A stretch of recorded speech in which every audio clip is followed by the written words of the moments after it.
저희가 먼저 개발했다. 그러면 청와대 지하에 갖다 놓고 네. 전 세계 아무 다 깨는 거죠. 어느 나라 핵이나 다 저희 마음대로 컨트롤할 수 있고 그런 일이 벌어지는 거죠. 또 한 번 현대문명이 점프할 것이다. 그 점프를 이제 저희가 목격할 시점에 와 있다. Round 1, fight.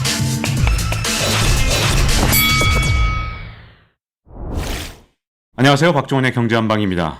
이 최근 몇 년 새 아마 양자 컴퓨터 정말 많은 분들이 들어보셨을 텐데요. 양자 컴퓨터가 정말 엄청난 변화를 갖고 온다 해서 관심을 갖고 좀 이해해 보려고 해도 정말 이해가 안 됐잖아요. 그래서 저도 지금 이해를 못하고 있는 부분이 정말 많은데요. 양자 컴퓨터 연구의 국내 최고 권위자이신 이순칠 카이스트 교수님을 모셨습니다. 안녕하세요. 네, 안녕하십니까. 교수님이 쓰신 퀀텀의 세계라는 책을 통해서 양자역학과 아마 양자 컴퓨터에 대해서 갈증을 좀 해소하신 분들도 좀 계실 것 같은데요. 직접 설명을 좀 들으면 더 이해가 잘 될 것 같은 그런 생각이 듭니다. 자, 일단 교수님께서 대한민국 양자 컴퓨터를 개척한 물리학자 이렇게 불리시는데 세상에 이 양자 컴퓨터라는 개념이 등장한 건 언제였는데 또 교수님께서는 언제부터 연구를 하신 건지 참 궁금한데요. 이게 처음 나온 거는 1980년대 초쯤 되는 것 같고요. 그리고 이제 90년대 후반에 처음으로 이제 그 이론이 실험으로 데모가 됐습니다. 그리고 저는 마침 그때 미국에 이제 연구가 가 있었는데 그래서 그때 그 소식을 듣고 돌아오자마자 이제 그 다음 해부터 연구를 시작했습니다. 양자 컴퓨터라는 게 속도가 엄청 빠르다, 뭐 슈퍼컴퓨터의 1억 배 속도다 이런 얘기들이 있는데 좀 하나씩 풀어가겠지만 양자 컴퓨터라는 게 그러면 이게 단순하게 빠르게 뭐 처리하는 컴퓨터 이렇게 보기보다는 뭔가 좀 다른 게 많은 것 같아요. 어떻게 좀 다른 건가요? 이 컴퓨터란 건 결국 제일 중요한 특성이 속도니까 빠르다는 건 맞겠는데 근데 뭐 이제 우리가 쓰는 고전 컴퓨터 중에서도 슈퍼컴퓨터가 빠르니까요. 빠른 건 맞는데 한마디로 이제 양자 컴퓨터는 저세상의 컴퓨터입니다. 제가 말한 저세상이라는 건 아주 미시적인 세상을 얘기하는 거고요. 미시 세계에서 작용되는 물리 법칙은 우리가 사는 세상과 아주 다르기 때문에 그 세계에서 일어난 일을 이야기를 들어도 저희는 잘 이해할 수가 없고 그래서 이제 그 세계는 우리한테는 워낙에는 이제 신이 허락하지 않은 세계인데 그 세계에서 작동하는 법칙을 써가지고 그걸 빼와가지고 아주 빠르게 작동하도록 만든 겁니다. 네. 자, 그러면 이게 양자 컴퓨터잖아요. 양자, 이 퀀텀. 사실 제가 대학교 때부터 굉장히 관심이 많아갖고 그때 뭐 사이언스지, 과학동화 저희 대학생 수준에서 볼 수 있는 게 그런 거니까 문과생으로서 그래도 최소한 한번 이걸 좀 알아보자 이런 생각에서 정말 매달 2개 잡지를 다 사서 봤습니다. 근데도 불구하고 아직까지 이날 이때까지도 도대체 이게 뭔지조차 제대로 이해를 못하고 있어서 나 왜 이렇게 잘 모르지 이런 좀 답답한 생각이 있는데 어디서부터 이걸 좀 시작해서 이해를 해야 될까요? 양자 컴퓨터, 양자 역학의 이제 핵심 이야기는 그냥 단순한데요. 그러니까 이 세상 모든 물체가 다 입자의 성질과 파동의 성질을 가지고 있다 이런 겁니다. 근데 뭐 입자란 거는 뭐 저희가 그러니까 조금만 당분 같은 거 상상하면 되니까 그런 덩어리인데 파동이라는 건 어떤 물체가 아니고 이렇게 어떤 현상 아니겠습니까? 그 두 개가 같다. 입자들은 파동의 성격을 가지고 파동은 동시에 입자 성격을 가졌다. 이렇게 얘기하면 뭐 아무도 어떻게 해도 이해가 안 되는 거죠. 저도 이해가 안 되고 머릿속으로 상상을 하시지 않는 게 좋습니다. 안 되거든요, 어차피. 네, 상상이 전혀 안 갑니다. 파동은 파동이고 입자는 입자지. 입자죠. 네, 네. 그게 어떻게 그게 같고 도대체 그런 건 진짜 이해가 안 가거든요. 네. 네. 그냥 받아들여야 됩니까? 네, 그러면? 아무도 이해 못 하고요. 네. 마치 뭐 이상한 나라의 앨리스 책을 보면 뭐 거기 말하는 고양이 나오고 말하는 토끼 나오고 그러는데 이해가 안 되지만 네. 그냥 저런 게 있나 봐. 그래서 네. 이제 받아들이고 이제 그냥 즐기는 것처럼 하는 게 제일 올바른 태도라고 생각이 듭니다. 그러면 뭐 원래 이해 안 가서 잘 이해가 안 갔던 거군요. 그러면 슈레딩거의 고양이 사실은 저희 아들도 초등학교 때부터 아빠 슈레딩거의 고양이 알아? 이렇게 저한테 얘기할 정도로 요즘은 아이들도 관심을 갖는데 슈레딩거의 고양이 얘기를 잘 들어보면 정말 그럴듯하다가도 다시 여기서 또 뭐 이렇게 양자역학으로 넘어가면 거기서부터 다시 또 막히거든요. 네네. 어떻게 이해하면 되나요? 슈레딩거의 고양이 이건 일단 뭡니까? 슈레딩거의 고양이는 모든 물체가 파동의 성격을 가지고 있다고 했으니까 근데 파동의 제일 중요한 성질은 중첩이라는 거거든요. 네. 중첩은 뭐 별로 그렇게 어려운 개념은 아닌데요. 그 자체는 그러니까 파동이 이렇게 여러 개 합쳐지는 게 중첩입니다. 그러니까 도미솔 세 개의 소리 파동이 합쳐지면은 저희한테 아름다운 화음이 들리는 거죠. 그럴 때 이제 세 개의 소리 파동이 중첩됐다고 얘기하고, 빨강, 파랑, 초록빛을 섞으면 흰빛이 되는데, 그때 우리는 이제 빨강, 파랑, 초록 세 개의 빛 파동을 중첩시켰다, 이렇게 표현하는 겁니다. 이제 그런 게 제일 중요한 성질인데, 이게 그러면 물체가 파동의 성격을 가졌다면 물체도 중첩이 돼야 되고, 물체의 중첩이라는 게 도대체 어떤 뜻이냐, 이렇게 이제 물을 수 있지 않겠습니까? 네. 만약에 물체 중첩이 우리 눈에 보인다고 하면, 물체가 여기에, 이 컵이 여기 있는 상태와 여기 있는 상태, 이 두 가지 상태가 중첩되어 있다는 것이거든요. 네. 물론 뭐 이해 안 됩니다. 저도 말은 하지만. 네. 근데 이제 도대체 무슨 소리냐. 이 아주 미시세계, 수소 원자의 경우에 뭐 에너지가 바닥인 상태와 하나 위인 상태가 중첩되어 있다라든지, 그리고 입자들은 다 돌고 있습니다. 근데 이제 그게 시계 방향으로 도는 상태와 반대 방향으로 도는 상태가 중첩되어 있다든지 뭐 이런 거거든요. 근데 이제 그런 거를 들을 때는 뭐 우리가 안 보이는 그냥 미시세계니까 그런가 보다 하는데, 너희 그렇게 그냥 아는 척하고 지나갈 수 없다. 네. 하고 이제 저희 스스로 이제 혼돈을 주기 위해서 양자 물리에서 가장 중요한 양자식을 만든 슐레딩거라는 사람이 직접 만든 이야기가 바로 슐레딩거 고양이 이야기입니다. 근데 슈레딩거는 사실 이 본인이 만들어 놓고 본인은 이걸 반대했던 사람 아닙니까? 이 그렇죠. 자체를? 네. 식은 만들었는데 그 식을 풀어서 나온 결과를 이해하는 방식에 있어서 중첩된 상태 존재하지만 우리가 보면 중첩이 없어진다라든가 이런 스토리들을 아주 싫어했거든요. 네. 그래서 그게 얼마나 이상한 일인지 니네가 직접 느껴봐라 라고 직접 만든 이야기입니다. 네. 그래서 슐레딩거 자식. 고양이를 비유를 한 거죠. 어떻게 비유한 건가요? 그렇죠. 그거는 이제 어느 방 안에 고양이하고 방사성 물질하고요, 독극물이든 그릇하고 가일거계수기라고, 왜 저희 어릴 때 이렇게 이 방사성 동위원소가 나가면 삑 하고 소리 나는 네. 그 기계를 같이 넣어놓습니다. 네. 근데 같이 넣어놓고 이 기계가 삑 하고 소리 나는 대신에 망치로 독병을 땅 깨도록 이렇게 이제 장치를 해놓거든요. 그러면 이제 방사성 동위원소를 하나만 넣어놓으면 반감기가 지나면, 반감기라는 것은 이 물질이 방사능을 냈을 확률이 반이고 안 냈을 확률이 반인 상태, 그때를 말하는 건데, 그때가 되면 이제 이 물질의 상태는 방사성 동위원소를 핵분열을 해서 낸 상태와 핵분열을 하지 않아서 동위원소를 내지 않은 상태, 이 두 개의 상태가 확률이 반반이면 이럴 때 중첩으로 표현해야 된다는 게 바로 양자물리의 주장입니다. 근데 이걸 중첩으로 하면 이게 동위원소가 나오면은 고양이는 죽지 않습니까? 네. 핵분열이 된 상태와 고양이가 죽은 상태는 등가고, 핵분열이 안 된 상태와 고양이가 살아있는 상태도 등가입니다. 그러니까 이 방사성 동위원소의 상태를 핵분열이 된 상태와 안 된 상태의 중첩으로 표현한다고 하면, 고양이의 상태도 마찬가지로 살아있는 상태와 죽어있는 상태의 중첩으로 표시해야 된다. 네. 이게 정말 이상하지 않느냐? 이게 바로 이제 슐레딩거 고양이의 내용의 핵심입니다. 아, 그렇군요. 이게 벌써 이제, 이게 무슨 말이야. 이렇게 걱정스러운데. 자, 그러면, 자, 이제 이런 어떤 양자 현상이라는 게 우리가 지금까지 이제 제가 살아가면서 지금까지 제가 상식으로 생각했던 것들을 다 넘어서다 보니까 쉽게 이해가 안 간단 말이죠. 네. 이런 양자를 이해해야만 양자 컴퓨터도 이해할 수 있는 그런 상황입니까? 어떻습니까? 이 미시세계의 중첩 성질을 이용해야 하면은 양자 컴퓨터가 병렬 처리를 잘하도록 만들 수가 있습니다. 병렬 처리라는 것은 이제 예를 들어 제가 학생 100명의 성적을 평균을 내겠다 라고 하면 이제 처음에 우선 성적 100개를 다 더해야 되지 않습니까? 네. 근데 저 혼자 100개 더 하려면 시간이 걸리니까 제가 이제 조교 4명을 데려다가 다섯이서 이제 학생 20명씩 성적을 나눠서 더하고, 맨 마지막에 5개만 한 번 더 더하면 거의 이제 5배 빠르게 계산할 수 있지 않습니까? 이렇게 동시에 나눠서 일을 하는 걸 병렬 처리라고 하거든요.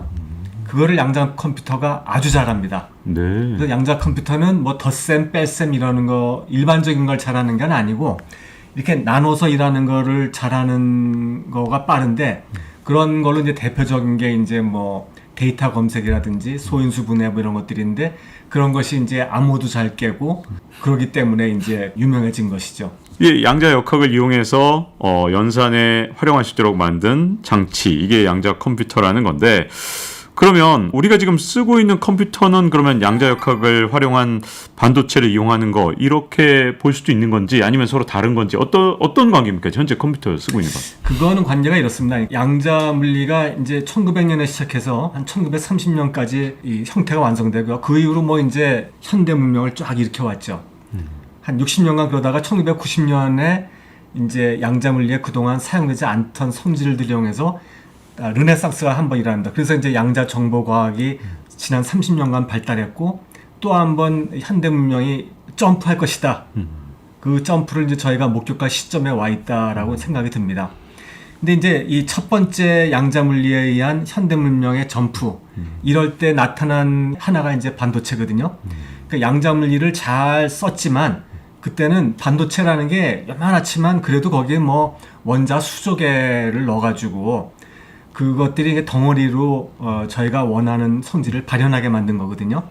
근데 이제는 이 두 번째 혁명에서는 그렇게 덩어리를 쓰지 않고 원자 하나하나를 조작하고 쓰고 읽고 해가지고 성질들을 발현시키자 하는 거기 때문에 이 크기에 그런 의미에서 다르다고 할 수 있습니다. 그럼 지금까지 우리나라가 반도체 기술에서 굉장히 앞서 있는데 아예 기술 자체가 퀀텀 점프를 해서 새로운 기술이 돼버리는 것인지 아니면 반도체 기술이 지금까지 우리가 잘 갖고 있던 게 양자 컴퓨터 기술에도 도움이 되는 건지 어떻게 봐야 되나요? 전자입니다. 후자가 아닙니다. 네. 이 반도체는 사실 이제 그 뭐 무어의 법칙 이런 것도 있지 않습니까? 네. 그러니까 이 소자의 크기를 자꾸 작게 만들다 보면은 언젠가는 원자 하나로 갈 텐데 원자 하나로 가기 훨씬 전이지만 이제 무어 법칙이 안 맞기 시작했거든요. 아 요즘 안 맞더라고요. 이제 예, 뭐의 네. 법칙은. 네. 그러니까 이 반도체를 만드시는 분들은 이 양자 세계에서 나타나는 현상을 어떻게든지 제거하려고 굉장히 많은 돈과 시간과 에너지를 쏟아붓고 있는데 이제 그렇게 하지 않고 양자 현상 자체를 이용해서 새로운 그 기술을 만들어 보자라는 것이 이제 양자 정보 과학 기술이고 그 중에 하나가 이제 양자 컴퓨터거든요. 그래서 이 반도체 기술의 연장선상이 아니고 완전히 이 퀀텀 점프한 새로운 기술입니다. 양자 컴퓨터가 진짜 등장을 한다 그러면 어떤 일까지 할 수 있게 되는 겁니까? 뭐가 좀 달라지나요? 지금 현재 우리가 현재 우리 기술이 반도체 기반으로 한 거랑 뭐가 달라집니까? 우선은 뭐 그 제일 예로 많이 드는 게 이제 암호 깨는 거죠. 암호가 저희 생활에 굉장히 밀접하게 들어와 있거든요. 저희 뭐 아침에 일어나면 이제 핸드폰 뭐 이렇게 그 암호 넣는 것부터 시작해서 이 금융 할 때도 암호 쓰죠. 뭐 SNS 할 때도 쓰죠. 뭐 그다음에 주식 거래할 때도 쓰죠. 술 마시고 집에 들어갈 때도 이제 마지막에 집에 암호 잘 넣어야 들어가지 않습니까? 그리고 네. 국방 스파이 금융 이런 데서 많이 쓰는 건 말할 것도 없고요. 근데 네. 그런 암호가 몽땅 다 깨질 수 있거든요. 몽땅 다 깰 수 있습니다, 실제로. 네. 그러면 제가 또 기억나는 것 중에 하나가 이 양자 컴퓨터에 대해서 여러 가지 이제 뭐 새로 뭐 만들었다 뭐 이런 자료가 나오고 보도가 되니까 그때 암호화폐 가격이 뚝 떨어진 적이 있었거든요. 예를 들어서 그러면 비트코인의 암호도 풀어낼 수 있을 만큼 진짜로 양자 컴퓨터는 지금까지 컴퓨터가 할 수 없었던 일까지 할 수 있는 건가요? 할 수 있습니다. 거래할 때 그걸 제가 양자 컴퓨터 쓰면 해킹해가지고 딴 사람 거를 대신 저한테 보내게 한다든지 혹은 채굴을 제가 독점할 수 있습니다. 그러니까 이제 두 가지 중에 하나만 일어나도 굉장히 큰 문제죠. 그래서 암호화폐는 이제 이렇게 양자 컴퓨터가 해킹이나 채굴하지 못하도록 이제부터 시스템을 바꾸거나 혹은 이제 그런 게 안 되도록 이제 벌써 바뀐 새로운 암호화폐들도 나오고 있습니다. 그리고 저희는 뭐 이게 지금 뭐 이런 게 정말 양자 컴퓨터 나오는 거야 뭐 이러고 있지만 외국에서는 이걸 상당히 진지하게 생각하고 있기 때문에 양자 컴퓨터가 깨지 못하는 양자 내성 암호 체계를 미리 만들고 있습니다. 아마 그런 거 깨는 거가 나오려면 적어도 5년, 10년은 걸릴 텐데도 5년, 10년밖에 안 남았다고요? 예. 거꾸로 말하면 굉장히 얼마 안 10년 정도는 된대요. 네. 걸릴 수 있습니다. 10년 정도. 네. 미국 표준연구소에서는 2016년부터 양자 컴퓨터의 내성이 있는 암호 체계 표준을 만들려고 응모를 받고 그 응모 받은 작품 중에서 좋은 걸 이렇게 고르고 이런 작업을 지금 2년마다 해서 1차 걸르고 2차 걸르고 3차 걸르고 그리고 이제 최종 작품을 내년에 발표하기로 이렇게 되어 있습니다. 아, 굉장히 진지하죠. 제가 진짜 어렸을 때 봤던 드라마 중에서 진짜 좋아했던 게 스타트랙이었는데 네네네. 스타트랙 보면 이렇게 순간이동 쫙 한 장면이 나오거든요. 그렇죠. 예. 근데 그게 어이없게도 제작비가 없어서 우주선 모형을 못 만들기 때문에 순간이동을 일부러 만든 거라 그러더라고요. 최근에 제가 진짜 재밌는 걸 봤던 게 네덜란드 물리학자들이 양자 원격 이동이라는 기술로 물리적으로 떨어진 곳 세 곳에 데이터를 보내는데 성공했다 그러더라고요. 네네. 그게 도대체 어떻게 가능한 것이고 그러면 양자 컴퓨터 시대는 더 가까워지는 건지 이것도 궁금해지는데요. 연관이 있죠. 1990년대에 이제 양자 정보 과학 기술 이런 것이 이제 새로 나타나게 되는데 그 중에 하나가 제일 유명한 게 양자 컴퓨터고요. 그 다음으로 유명한 게 이제 양자 암호 통신입니다. 그건 이미 이제 실용화돼서 거의 쓸 수 있고, 그리고 또 하나는 이제 쓸모는 없지만 제일 재밌는 게 바로 지금 말씀하신 양자 순간 이동이거든요. 이 세 가지는 물론 나타난 기술의 목적은 다 다르지만 기본은 이제 전부 다 양자 물리의 중첩성에 두고 있으니까 이쪽 기술이 잘 되면 아무래도 나머지 것도 아무래도 영향이 더 받고 더 잘 되게 되겠죠. 네. 네. 자, 그러면 아까 순간이동 이건 좀 쓸모 있는 기술이냐 아니냐 이거 떠나서 순간이동이 정말 가능한가? 이건 어떻게 보십니까? 양자역학에서. 이건 가능합니다. 근데 정말요? 네, 순간이동이 가능한데 네. 순간이동이 사실은 물체가 순간이동하는 건 아니고요. 네. 그거는 상대성 이론에 의해서 불가능하거든요. 아, 물체에 대한 정보만을 보내는 건데 네. 저를 이제 이루고 있는 물질이 뭐 수소, 탄소, 질소 이런 것들 아닙니까? 네. 이건 이제 별나라에도 많이 있습니다. 오. 그러니까 제 몸이 그런 수소, 탄소, 질소로 어떻게 구성되어 있는가 정보만 저기다 보내면 거기서 그냥 그대로 구성할 수 있거든요. 네. 그 정보는 순간적으로 보낼 수 있고, 그러니까 거기서 저랑 똑같은 걸 하나 다시 만드는 겁니다. 그렇게, 일종의 네. 복제가 가능하다는 뜻입니까? 이런 방법으로 그러면 정보만 보내서. 아주 중요한 말씀하셨는데 사실은 복제는 안 되고요.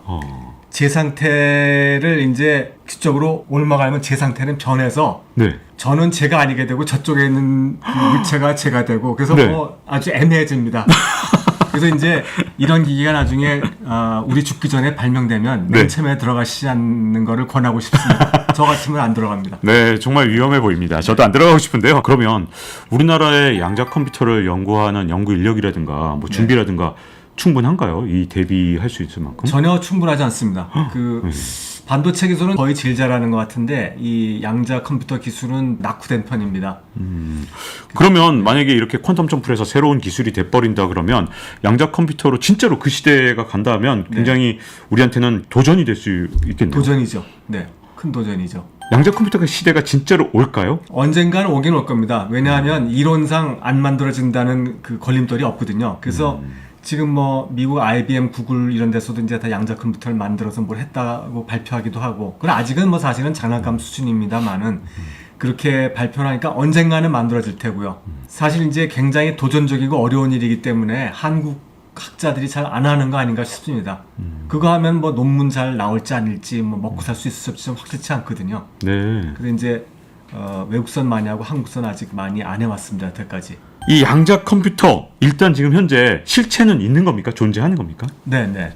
현재 뭐 여러 회사들이 만들어서 가지고 있습니다. 뭐 제일 유명한 데가 뭐 IBM, 구글, 그리고 뭐 아이온큐라는 그 뭐 이렇게 벤처 기업이 있고 뭐 그런 몇 가지 회사 가지고 있습니다. 아, 한번 아이온큐에 대해서 어떻게 보세요? 그러면 네. 회사의 뭐 전망 이런 것보다도 이 크게 두 가지 방식이 초전도 방식하고 이온도시라는 방식이 있는데 이온도시라는 방식보다 초전도 방식이 더 유망할 거다라고 이제 IBM하고 구글은 생각해서 그걸 하고 있는 거고요.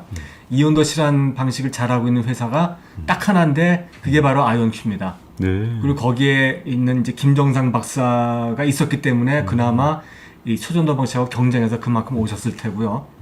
그리고 이 회사 벤처 기업이 양자 컴퓨터를 만들어서 팔겠다는 것이 아니고 그런 기업이 있으면 지금은 그 사기꾼이거든요. 네. 그게 아니고 그냥 자기네가 만든 컴퓨터를 가지고 에러가 좀 있어도 그걸로 시뮬레이션 서비스를 하겠다라고 해서 이제 현대차하고도 뭐 배터리 개발 이런 거를 협약을 맺었더라고요. 그런 게 아마 이 배터리는 효율에 전극이나 촉매 이런 것들 새로운 물질이 굉장히 영향을 미치니까 그런 새로운 물질을 시뮬레이션해서 해보겠다 뭐 이런 뜻일 테고요. 그래서 하는 일이 다릅니다. 그 회사가. 양자 컴퓨터라고 나온 사진들 보면요. 네네. 샹들리에처럼 이렇게 되게 멋있더라고요. 네네. 반짝반짝하고. 왜 이렇게 형태가 좀 독특하던데 이런 형태가 된 이유가 뭐가 있을까요? 그게 아주 저온에서 작동하도록 되어 있거든요. 저온을 작동하려면 이제 저온 그 냉동고 같은 데 집어넣어야 되는데 그리고 이제 그 냉동고의 바깥은 이제 상온 아니겠습니까? 네. 그러니까 이제 그거를 온도를 차폐하고 해가지고 이렇게 한 단 한 단 내려갈 때마다 뭐 300도에서 100도로 떨어지고 그 다음에 뭐 10도로 떨어지고 1도로 떨어지고 0.1도로 떨어지고 이렇게 단계 떨어지는 모양에서 이렇게 생긴 겁니다. 이렇게 네. 맨 밑에는 굉장히 낮은 온도로 가고 거기에 CPU가 있습니다. 아, 거기에 CPU가 있는 거예요? 예. 나머지는 다 부속 그냥 전선이고요. 정말요? 그러면 그 컴퓨터 CPU 자체는 그것도 굉장히 조그만데 우리가 이제 보는 이거 샹젤레처럼 막 거대하고 이거는 네. 뭐 그 다 전선, 전선, 네.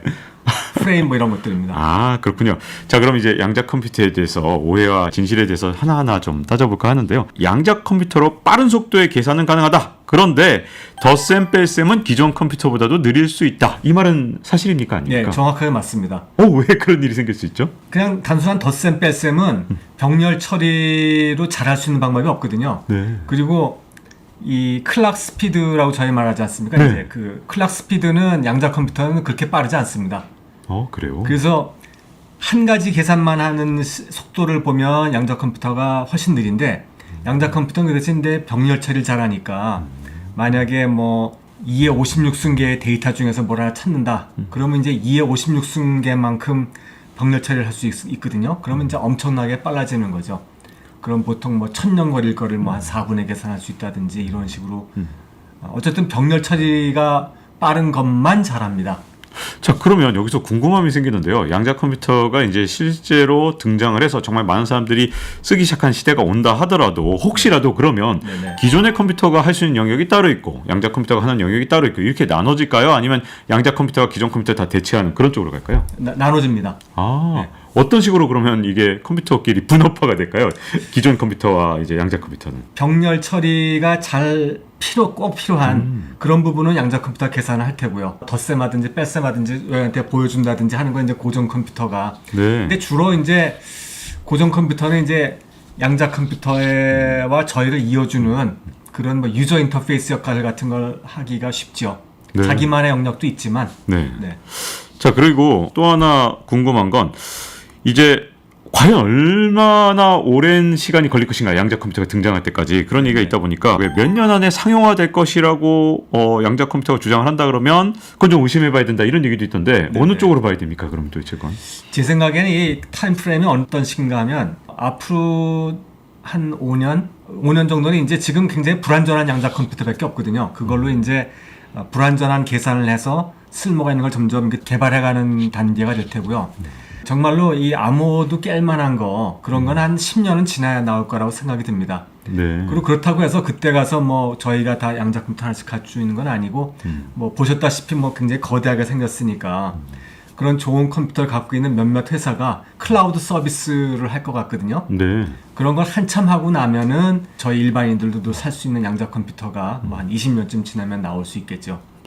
그러면 양자 컴퓨터는 앞으로 소형화가 굉장히 어려운 컴퓨터인가요? 왜냐면 아까 말씀하신 대로 온도가 낮아야 되니까 예를 들어서 우리가 랩탑 컴퓨터처럼 이렇게 갖고 다닌다든가 이런 양자 컴퓨터로는 불가능한 겁니까? 불가능하지는 않습니다. 지금 그런 그 양자 컴퓨터 개발이 크게 뭐 이제 초전도 방식, 뭐 이온 덧 방식 몇 가지 있는데 이 이온 덧 방식이라는 거는 온도가 높아도 비교적 잘 작동하거든요. 네. 그러니까 나중에 그러니까 저희가 들고 다니는 컴퓨터가 나온다 그러면 그거일 가능성이 높고요. 그 대신에 뭐 저희 랩탑 컴퓨터 클라우드 서비스 주로 하는 거요. 주로 그런 컴퓨터 형태로 초전도 컴퓨터를 쓰게 될 겁니다. 클라우드 서비스 비슷하게. 옛날에 메인프레임 체제로 비슷하게 돌아가겠네요. 그렇죠. 메인프레임 있고 예. 단말기만 있어서 예. 네, 그렇게 저희 단말기만 들고 다니는 노트북 같이. 네. 그럼 이제 굉장히 좀 다른 시대가 올 것 같은데 근데 그렇게 하려면 결국은 이게 해킹을 잘 당하면 안 되는 거잖아요. 네네. 자, 이제 양자 컴퓨터가 생기면 이제 해킹을 남의 걸 하긴 정말 쉬운 것 같은데 암호를 풀어낼 수 있으니까. 네네. 네. 그럼 양자 컴퓨터 내에 있는 거는 어떻게 됩니까? 그건 해킹에 더 강한가요? 아니면 기존 컴퓨터보다 아니면 좀 더 뭐 어떤 측면이 있습니까? 안에 있는 겁니다. 그러니까 양자 컴퓨터 안에 정보를 넣어놓으면 어떨 것인가 네. 말씀하시는 거죠? 네. 거기다 정보를 넣어놓으면 이거를 읽는 방법을 모르면 읽을 수가 없습니다. 네. 그래서 상당히 보안성은 높은데 근데 지금 고전적인 방법으로도 넣어놓고 아무 못 넣으면 못 풀지 않습니까? 네. 그러니까 그런 점에서 비슷한데 양자 메모리나 양자 저장 장치는 굉장히 비싸거든요. 예, 원자 하나하나에다가 뭐 이렇게 뭐 광을 써가지고 뭐 하고 그러는 거기 때문에 구태여 양자 컴퓨터 안에 보안만이 필요하다 그러면 그 이유 때문에 양자 컴퓨터 안에 정보를 저장할 필요는 없을 것 같습니다. 네. 양자 저장 장치는 어떤 장치인가요? 어떻게 다른가요? 기존하고? 이 저장 장치는 이제 뭐 이 트랜지스터들이 모여서 이제 하나의 이제 저장 메모리를 만든다든가 저장 장치도 이제 하드디스크 같은 거 보면은 아주 조그맣게 자화시킨 이제 이런 것들을 쓰게 되는데 여기서는 정말로 그런 조그만 반도체나 조그만 하드디스크의 점이라고 하더라도 거기에 수족의 원자가 있는데 지금 하는 양자 컴퓨터 저장소는 그냥 원자 한 개. 뭐 그런 식입니다. 네. 완전히 극한으로 갈 때까지 간 데다가 저장하는 거죠. 네. 이게 그 나라의 어떻게 보면 국력을 좌우할 정도의 기술이 되는 보니까 네네. 전 세계가 양자 컴퓨터 강대국일수록 최선을 다해서 개발을 하고 있다 이런 얘기가 있던데요. 어떤 나라가 지금 이제 앞서가나요? 아무래도 당연히 미국이죠. 역시 네, 미국이죠. 미국하고 유럽이고 네. 그런데 최근 투자하는 비용을 보면 중국이 미국보다도 한 단위 하나 더 크게 투자를 하고 있습니다. 네. 그러니까 그 나라가 그렇게 하고 있으면 뭐 앞으로 좀 바뀔 것 같기도 하고 네. 그렇습니다. 자, 그러면 이제 국가 간의 이제 어떤 대결 이런 쪽으로 갈 수도 있을 것 같은데 또 이제 기업 측면에서는 어떤 기업이 현재 앞서가고 있는 기업이 있나요? 제일 앞서가고 있는 기업은 뭐 IBM하고 구글이고요. 두 회사가 같은 초전도 방식을 가지고 서로 이렇게 앞서거니 뒤서거니 하면서 이렇게 개발을 해나가고 있습니다. 만약에 양자 컴퓨터를 먼저 개발하게 되면 어떤 면에서 더 우위에 서게 될까요? 이게 좀 너무 막말로 하는 거지만 네. 저희가 먼저 개발했다. 그러면 청와대 지하에 갖다 놓고 네. 전 세계 아무 다 깨는 거죠. 그 정도인가요? 네, 다 아무 다 깨면 뭐 스위스 계좌도 막 왔다 갔다 마음대로 하고 뭐 북한에 있는 핵도 코드도 다 해킹해가지고 저희 마음대로 쏘고 뭐 세우고 뭐 이렇게 할 수 있으니까 어느 나라 핵이나 다 저희 마음대로 컨트롤할 수 있고 네. 그런 일이 벌어지는 거죠. 와, 그러면 이게 어떤 나라도 먼저 만들어내면 제가 보기엔 이게 전략 무기화 될 가능성이 있다는 물론입니다. 얘기네요. 네. 그럼 어떤 현상이 일어날까요? 이게 언젠가는 누군가 먼저 만들 거 아니에요? 만들겠죠. 예. 그러면 이게 먼저 만들어낸 쪽에서는 이거 거의 국가 기밀로 이렇게 삼을 가능성이 굉장히 그렇죠. 크겠네요. 제가 농담으로 청와대라 그랬지만 뭐 미국도 만들면 자기네 뭐 어디 은밀한 데 놓고 뭐 북한에 꼼짝 못하게 이렇게 하고 그렇게 하겠죠. 아마 해킹을 네. 해가지고. 야, 근데 이게 지금 앞으로 어떤 방향으로 가느냐가 이게 진짜 중요한 것 같은데요. 그러면 양자 컴퓨터 쪽에서 우리가 앞서가기 위해서 앞으로 우리나라는 어떤 정책이 지금 현재 가장 시급하다고 보십니까? 참 어려운 문제인데 어쨌든 소프트웨어는 뭐 되는데 양자 컴퓨터 하드웨어 만드는 기술은 절대로 수입을 못 할 거거든요. 아무리 돈을 줘도 안 줄 테니까 저희도 해야만 되고 그런데 외국에서는 뭐 그 지금 IBM, 뭐 구글 같은 공룡 기업들이 하고 있는데 거기에는 뭐 연구에만 뭐 100명씩 달라붙어서 하고 있으니까 저희는 뭐 그만한 인력도 없고요. 그러니까 나라 전체가 한 개의 그 연구 센터 같은 걸 만들어서 거기에 이제 뭐 각 학교 교수들 뭐 연구소 연구원들 다 모여서 하셔야죠. 그리고 이제 지금 실제로 이렇게 하려고 그 과기부에서도 지금 준비를 하고 있습니다. 이순칠 카이스트 교수님과 함께 양자 컴퓨터 그리고 현재와 미래에 대해서 한번 조망을 해봤습니다. 잊지 말고 좋아요, 구독, 알림 설정 해주시면요. 또 다음 시간에 찾아뵙도록 하겠습니다. 감사합니다. 네, 감사합니다. Round one, fight.